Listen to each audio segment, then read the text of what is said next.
আসসালামু আলাইকুম এভরিওয়ান, আশা করি আপনারা সব ভালো আছেন। তো আপনাদের কইছিলাম যে আমরা আর একটা নাটক বানাইমু, তো আমরা নাটকের শুটিং চলের অদ্য কদিনের ভিতরে ফাইলিবা আমরা নাটক শুটিং চলের সব আছেন ইনো।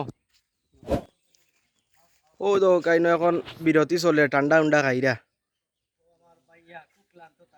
রাজু ভাই নিবা ই যে নাটকর, ই নাটকর নাম কিতা ভাই?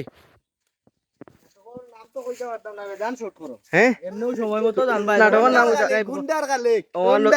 নজরুল চাচা লাগি হুন্ডার খালিক জামিল সরকার বিরোহী জামিল ভাই মগজে ডিউটি কোনটা কওতে ওলা বালা গান আজ নাটক তো একটা দিও কওতে গান একটা কই দিও। লাগছে গায়ে গরমর হাওয়া না ঘুমাই না খাই ও ও বন গো না ঘুমাই না খাই ওই ওই বাদে দিন জানি মরিয়া যাই মু গরমে রোজালা ইগু গরমর গান নিবা আর একটা হই যাওক তাকো হ্যাঁ থোড়া অপেক্ষা করো আমরা আইয়া নতুন আর একটা নাটকের নাম কি তাতে কও? নাটকের নাম হুন্ডার খালিক হুন্ডার আপনারা খালিক। চোখ রাখবা। খুব সুন্দর নাটক এটা হইবা, আপনারা সবে চৌক রাখবা, ফুর্তিবাজ ইউটিউব। তো সব বালা থাকবা, আসসালামু আলাইকুম।